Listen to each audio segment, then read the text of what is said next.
What's up, everybody? Welcome back to the Video Creator Podcast, where we talk about all things YouTube. My name is Augie Johnston, and I'm here with my co-host, Grant Ball. And in today's episode, we got a good one for you guys. We're going to be talking all about how we see AI helping YouTube creators get more views, get more subscribers in just the few coming months, or even currently. AI is here, and the advancements that we're seeing with AI makes me come to think that hey, in time, we're really going to be able to use AI to come up with thumbnails and all that kind of stuff. So that's what we're talking about in today's episode.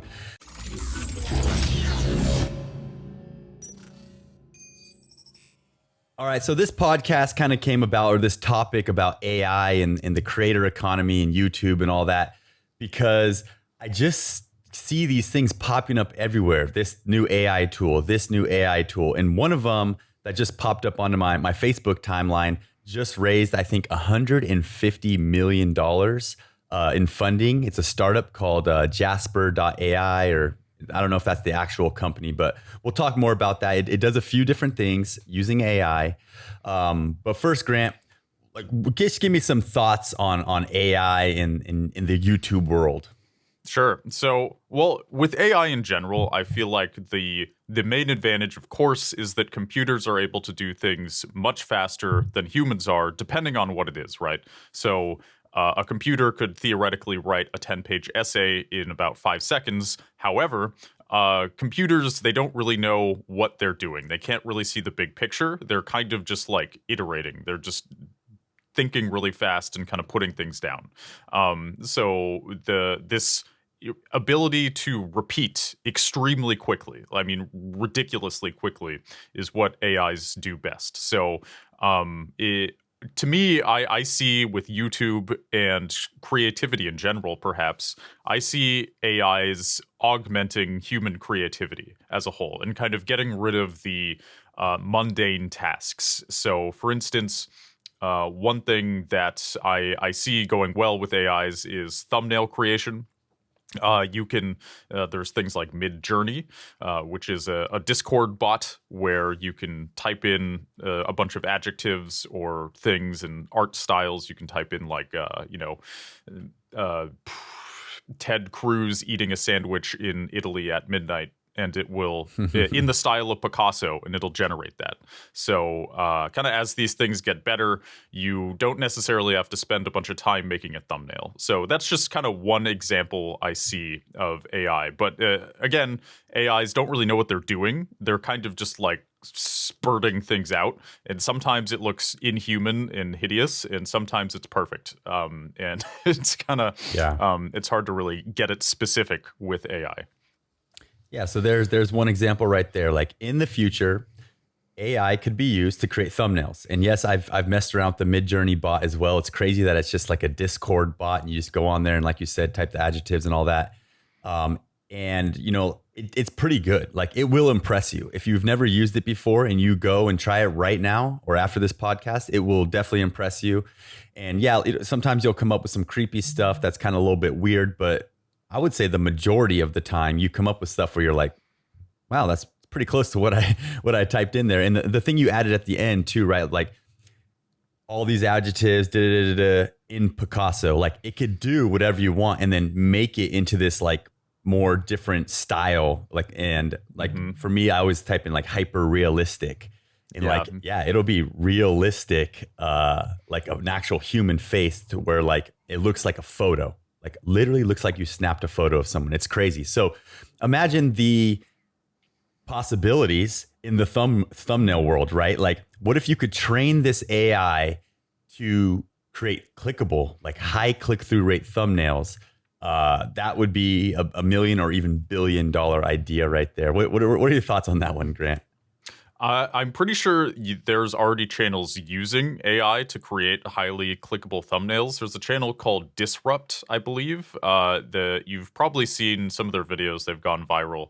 The world's deadliest computer virus was one of their videos. And, you know, it was about like a worm designed in I think the 90s, and it infiltrated the entire internet.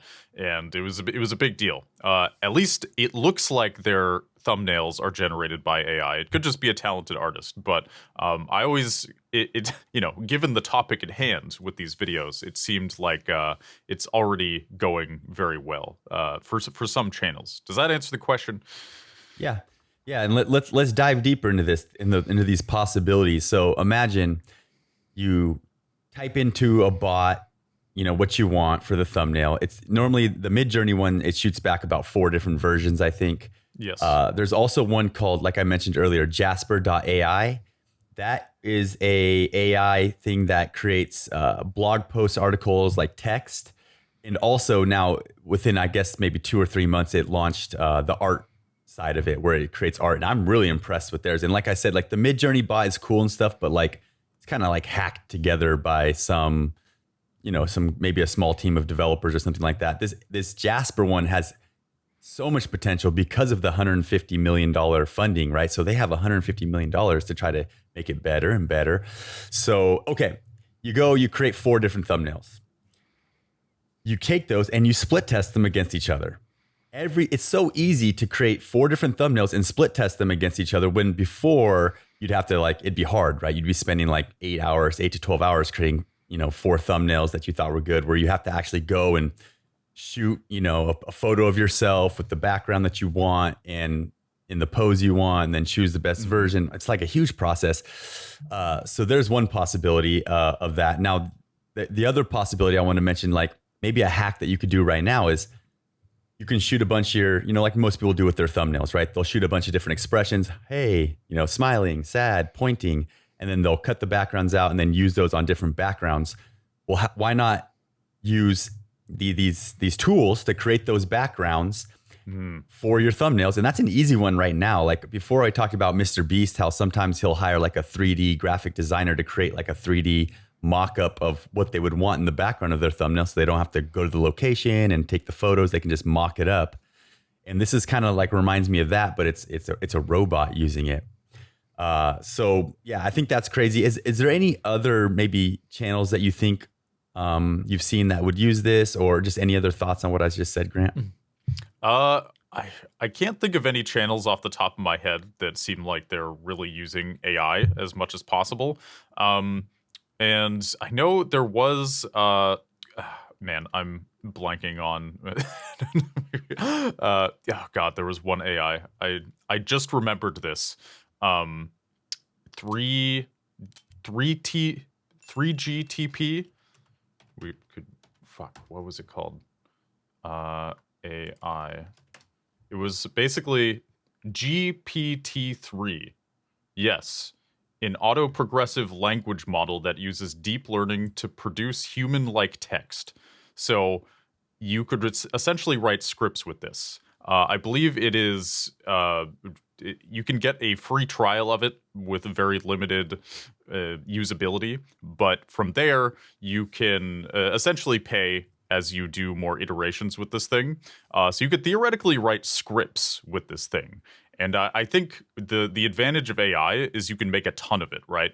So you could have it write you a script on Queen Elizabeth II, a biography. It would just scrape the internet and kind of throw together a biography of her, and you could just kind of have a text-to-speech read it, and have like some automated editing software kind of throw it all together. I think this is not quite within the bounds of GPT-3 or automated editing software, but I feel like this stuff is coming. I mean, hell, in I think 2006, I had automated editing software that came with my Windows computer. I was like 12 years old, and you could kind of just let it do its thing. You could give it some clips and some music, and it would just throw it all together. And this was in 2006. I actually tried to find editing software like this recently, and I couldn't really find it. I don't really know what happened to it. Maybe there wasn't a use for it back then. I don't know, but I do feel like there's the possibility of automating most of these things. And because you're having robots do it, I mean, you could upload 10,000 videos in a day. And the only thing that's going to stop you is upload speed and the speed of your computers. And YouTube might flag you for spamming or something. But It's I feel like this day is coming. It's just a matter of kind of making friends with the robots and letting them augment your creativity, and not so much having them replace it. Yeah, and I think what we've seen in the past with AI and stuff, it's been very like non-believable, right? Like, oh, look, this thing can write a blog post for you. Just type in, some tags and it'll generate a blog post. And then you get the blog post back and you're like, it makes sense, but like there's no creativity, there's no value there. Like it's just kind of like, I don't know, like scraping a Wikipedia article or something like that. But that's changing. That is changing fast. And now the AI is believable. And, the thing that kind of sparked my interest to talk about AI on this today in the YouTube world is a website called podcast.ai. Now, Grant, you might have seen this, you might have not. Have you heard the podcast between Steve Jobs and Joe Rogan that was completely created by AI? I have not heard of this. What? This sounds insane. How did I not? What? Okay, tell me more. Okay, so I'm going to go ahead and pause the recording. I'm going to have Grant listen to this. And what we want to do right now is just get Grant's reactions. So go ahead, Grant, and go to podcast.ai right now. And so what they did is they used AI and machine learning to create a podcast between Steve Jobs, who obviously has passed away, and Joe Rogan. Now, the crazy thing about this podcast is that, number one, they sound exactly like they do. Their voices, you would not be able to tell the difference. If you heard this podcast, you would not be able to tell the difference between a real Joe Rogan or a fake Joe Rogan. Same with Steve Jobs. That's the first thing that impressed me. The second thing that impressed me was that they use like the same like style. Like there's an intro. Like Joe Rogan starts off by saying, the guest I have on today, he's weird, he's funny, and he's a genius. And he's talking about Steve Jobs, and he doesn't reveal the name, right? He's done so many things in his life. One thing is he's an innovator, and he's innovated to create an image editor, a WordPress processor, and continues to make new products in the market. And like this is all AI. And what they did is they scraped, a bunch of Joe Rogan podcasts, so they could get his voice right. They fed that into the machine learning. They went and got a whole bunch of Steve Jobs clips and videos, fed that into the machine learning.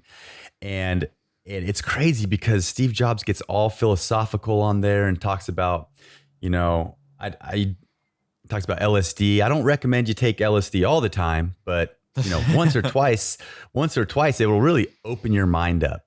And that's what it did for me. It's not for everybody, but it was for me. And like, he literally says that. And I'm just like, dude, this is blowing my mind. So Grant, at this point, have you had a chance to listen to any of it? No, I've been listening to what you were saying. Let's go ahead and pause it so we can get your reaction. Sure. Hey there. You probably know the Video Creator Show is brought to you by VidChops.com. What is VidChops.com? Well, it is an editing service that will take the horrible burden of editing off your back. We all know video editing. It's tedious. It takes forever. But what if you had a professional who did it for you? You go to sleep, you wake up, it's done. Wouldn't that be magical?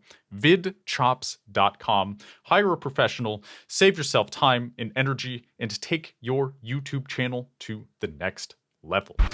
All right. So Grant just listened to about 2 minutes of that podcast. What is your initial thoughts, Grant? So first of all, I'm impressed by how good it sounds. I can hear a little bit of roboticness. I think what it's doing is, they put all these clips into the AI, right? And sometimes it'll like cut a word, and I can tell the AI is kind of like filling in the edges of some words. But it's very, like, I'm wearing headphones. I also have spent thousands of hours editing audio. I think most people wouldn't even notice this. It sounds really lifelike. It's a little off in terms of how it feels like, Joe Rogan is, well, I was going to say he's like talking a bit too long, but he does that anyway on his podcast. So, but yeah, it's really good. That it's kind of eerie, especially the Steve Jobs part, because he's been dead for so long. Yeah. And he is, I mean, it's just crazy how articulate he is, given that, I mean, he's not there. He's not saying this. I don't want to say skeptical. I think how this works is they did feed all these clips into an AI. I feel like they wrote a script or something. Like there's definitely still a human hand in building this. I don't think they just said, make a podcast between Joe Rogan and Steve Jobs and then hit a button and then it goes off. I think they built this podcast with the assistance of AI, which is still incredibly impressive. And, this is kind of what I'm talking about with AI augmenting creativity, not replacing it. I think as time goes on, maybe it will replace it. I don't think so. But at least in this case, I'm seeing kind of human and robot working together here to build this podcast. And it's fascinating. And it makes me wonder about the future potential of this, because essentially AI is a tool, right? And the better these tools get, the more intricate and complex art or anything like it will become. So I mean, this is nuts. I feel like the sky's the limit here. Yeah. And if you're listening to this podcast right now and you've never really checked out AI and stuff like that, or any of these tools, like I would recommend that you check out podcast.ai. The company that created that, Joe Rogan, that's the Joe Rogan podcast thing that we're talking about. And the company that created that is called play.ht. They are an AI powered text to voice generation tool. I would also recommend you check out jasper.ai. That's the one that it can create art. And you guys, when we're talking about this AI generated art, this is some incredible stuff. Okay, these art pieces are incredible. And then Jasper also does the what's it called? I guess, write blog articles, which brings me to my next point. Coming up with scripts. So you can use something like jasper.ai to come up with scripts. You can use something like Midjourney as well if you want to come up with thumbnails. What about titles? Or maybe not titles, but topics. Have you seen any tools that will help you come up with a topic or a title?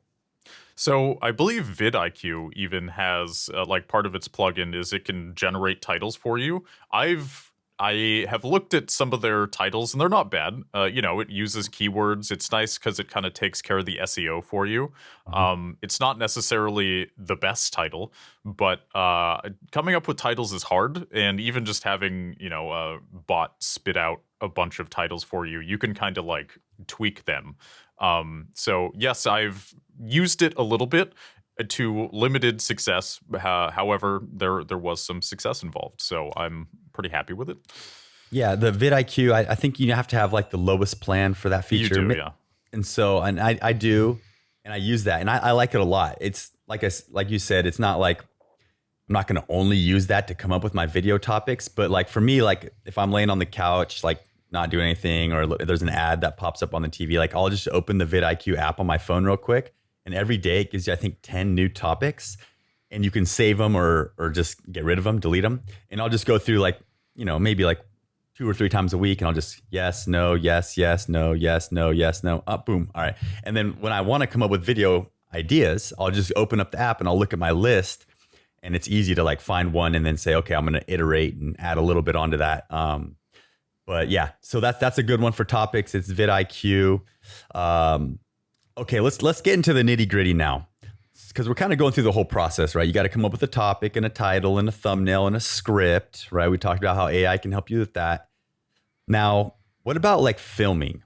Is there any AI tools or any way that you could even just see that maybe doesn't exist yet or that you don't know of, that you would see AI working with how you film? So one of my YouTube buddies, he has a gaming channel. I don't remember what software he used for this, but it's an interesting example.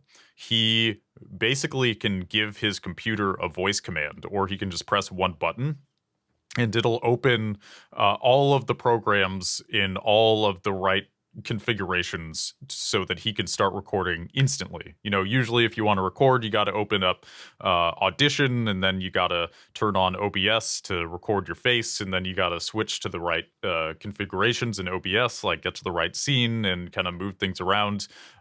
He is able to press a button, and it also turns his lights on, like his recording lights, so Nice. it's instantaneous. So I think I see, at least in the short run here, AI is going to be more useful for like a static setup.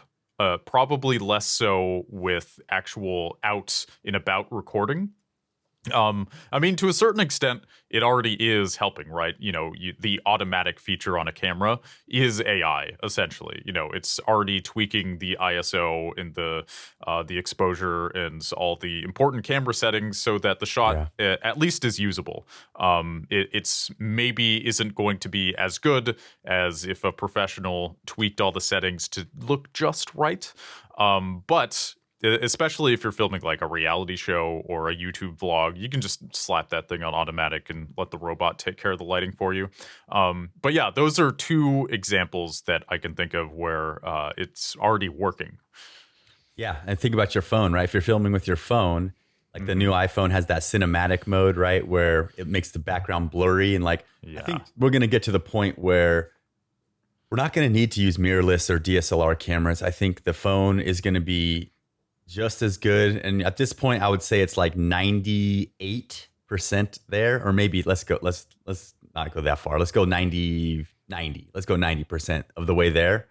Because, with that cinematic mode, like if you want that blurry background, it gives it to you, but it's not perfect. There's still some like, blurry edges and stuff like that. But that's kind of the way I see AI working, is just, better in the camera. And I like what you said about the whole, he has a voice command and his studio, boom, turns on. I've seen like people set up their YouTube studios with Alexa, and they just be like, Alexa, go to YouTube Studio or turn on YouTube Studio. And then, the lights, everything's all set. So that's a cool way. And something that I wish I would set up. I have like 4 of those things, but all we use them for is to play songs for our kids. But yeah, that's cool. Okay, let's keep it moving. How is AI going to be used in the editing process? So I see with like really cinematic storytelling, I don't see AI doing much with that anytime soon. I think that's very specific and human. But there's a lot of, YouTube compilations. I think AI is really useful for that. It's probably already used that way to a certain extent. So for instance, like, I don't know, Joe Rogan saying it's entirely possible for 10 minutes straight. You could just feed all these clips into an AI and it will find all of the times that he said it and then just sort of automate that process. Or anytime you want to find something that happened or something that was said in a long piece of footage, you can use AI for that. I think for maybe music videos, like funny enough, like, yes, they're artistic, but you've probably noticed this. Most people have. Music videos are very, they can be kind of like weird and incomprehensible. So it's like you may as well just film a bunch of cool looking things and then just kind of put the song under it, feed it to the AI, and just kind of maybe do a couple different iterations and just see what you like the best, maybe move some things around. But I see something like that where the song is the main appeal, and the footage is almost an afterthought. Like, it just has to look pretty and be somewhat in the right order. You could just use an AI for that, for sure. Yeah, I think that's all great ideas there too. The way that I've seen it, that's actually here now is, let's say you shoot a talking head and you have a lot of pauses, right? You say a line and then you pause for 10 seconds as you're reading your script. Then you say another line, you pause 10 seconds. All that dead space, the AI can come and just jump cut that and remove all that easily, just automatically on the click of a button. That's been around for a while. I used to have a mobile app. It was called Vlog Easy. And that's exactly what it would do. I would just take my phone, I would vlog, and then it would remove all the dead space. And now there's other ones that are kind of like plugins, I think, to like Adobe Premiere or Final Cut that do that. So that's cool. I mean, that's such a small, I mean, it's useful, right? That's very useful, I think, but it's such a small, it's not like going to totally edit a video for you and be ready to publish or anything. But I think little tools like that will continue to pop up. Like, you press a button. Like the one that I'm seeing a lot recently is removing the background from a video. So, I'm not using a green screen. I'm just out vlogging around town or whatever. And then I can click a button and the AI will remove the background just like a green screen. And it's been around for a while, right? You can see it like on TikTok, like a filter on TikTok, right? And stuff like that, but it's just terrible. But I'm starting to see people use that and it's looking good. Like, I'm like, what? I'm like, is he in front of a green screen? I'm like, he's got to be in front of a green screen. And then it'll cut back and like, it'll be the studio. I'm like, that's a studio behind him right there. I'm like, okay, so he's recording in front of a green screen. He took a picture of his studio background and he's using that picture as the background for the video, but really it's a green screen. But then I'm coming to find out, no, it's just some plugin or some AI that's doing that. And that's cool. So that's kind of how I see it coming into the editing world. A thought that just popped up into my head too is like, we talk about it all the time. Like, what do you need on YouTube? Well, you need watch time. You need to make sure people don't click away during your videos. So what if like you could create a plugin or something, a Google Chrome extension that would integrate with your YouTube channel, scrape all of your analytics, analyze when people are clicking off of your videos and figure out and give you like a report or like give you some more data on what you should do to create videos that will help your average view duration. Like that, something like that would be like super helpful. Because like most people, we go into our analytics, we look at a video, we're like, wow, this video did really good. Oh, look, it got pretty good, average view duration. People are watching it, or we look at a video as poor that didn't do well and has poor average view duration, but we just can't connect the dots on what we need to do to improve the next video, right? We're like, okay, well, I see everyone's falling off at this one point. You can look at your video and be like, okay, well, that's because I started talking about a sponsor or I started talking about whatever. But it's kind of hard to do that because you'll contradict yourself a lot of times. You'll be like, okay, I got it. Anytime I start to talk about thumbnails, people aren't interested. They're clicking away, just as an example. And then you look at another video and you're like, well, everyone clicked away. I didn't say anything about a thumbnail. So it is kind of tricky, like to go about it that way. So I wish there was some AI that would tell you, no, it's actually this from what we found. I think that's cool. Any ideas on that? Yeah, I mean, to a certain extent, YouTube already does this. It'll show you the dips in your audience retention. And you kind of touched on this, where you can look at the dip and see what you were talking about. The problem here that you described, it seems more like you kind of wanted to conglomerate data from a bunch of different videos and then spit out anytime you're talking about this is bad, says the robot. Which could be really interesting. I think you're right. It can be dangerous, especially because if you're speaking to the camera, for instance, or like trying to express yourself, you don't necessarily want to be a slave to what the robots think and feeling, oh, I can never talk about thumbnails ever again because people are bored. Maybe it just means the way you're talking about it is bad. I think there's a lot of nuance where it can kind of show you, it can bring you to something that is a problem, but the actual solution, you might have to figure it out. It's like it can diagnose something, but you have to come up with the medicine, so to speak. And the AI could maybe have limited abilities to come up with the medicine, to use that metaphor again. But I think this is sort of how I see the relationship between AI and humans being, is where AI can take data and conglomerate massive amounts of it. And just kind of show you trends that a human eye would take thousands of hours to figure out, and you'd have to be a genius. But then a human has to like do something useful with it, at least for now. Again, I think these things are going to keep getting better and better. But that's the relationship I see moving forward. Yeah, no, I totally agree. Okay, let's go ahead and talk about any other little tools or any other thoughts about where AI is headed with YouTube and all that stuff. One other tool I wanted to talk about is called Descript or Descript. I think it's Descript.com. And so basically this is for podcast editing or even video editing. And it's pretty crazy because the way it works is, let's just say it's a video. It'll take your video, it'll transcribe the entire thing and give you like a little text thing where you can like read every word that you said in the video. Now, the cool part is that you can go through, it's a text editor, and you can delete words out, you can add words, and it'll edit, and then you just hit submit, and then it'll edit whatever a video or podcast, whatever it was, automatically. So think about this. You record a podcast. You say some things that you wish you wouldn't have said. You just delete those out. Okay, pretty easy. It'll automatically cut it and edit it for you. But now think about this. There's something you forgot to say. Okay, you forgot to talk about thumbnails in your podcast. You just type it in there. Yeah, you just go ahead and type it in there. And when you hit submit, it will automatically feed your voice into the machine learning and the AI and create that text for you or create that speech for you automatically. I've never messed with the video editing one, so I don't know how that would work if I added text to the actual video, because I don't think it can actually generate video with you talking and stuff. I would be surprised that maybe Not yet.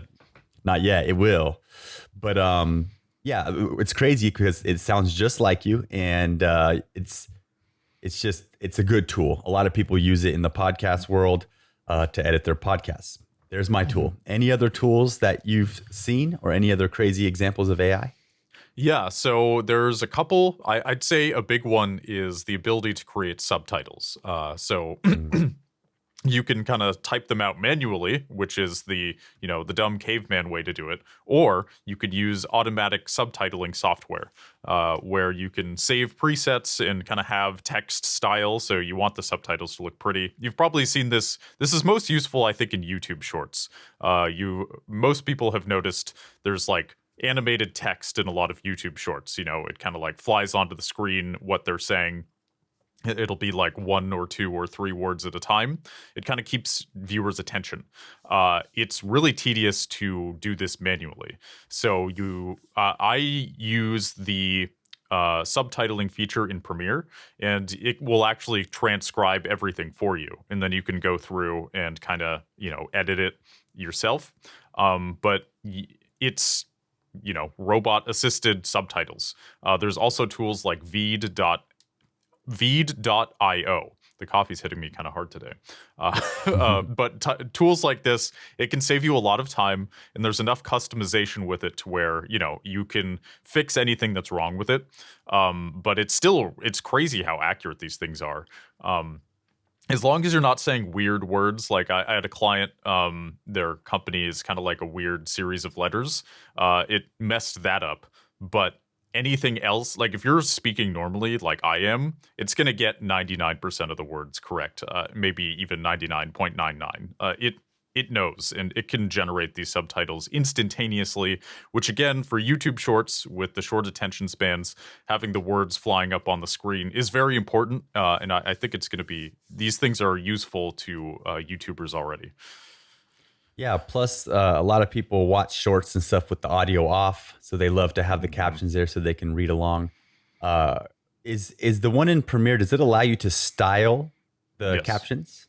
Yeah. That's great. You can style the captions and you can save presets, though this might just be my problem, but every time I save a preset and then open a new project, I can't find the old preset, so I have to like redo it every time. This might just be my problem. I don't know, but this is that's the only annoyance I have run into.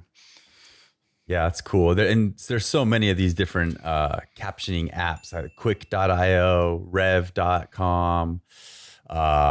I don't know. There's so many. I've seen thousands of them. And the reason there's so many, and the reason that AI and machine learning and stuff is advancing so fast is because of AWS, Amazon Web Services. It's really easy to create a captioning tool because all you got to do is create the front end user interface and then plug in an AWS server, which has machine learning, or it's a transcription server basically.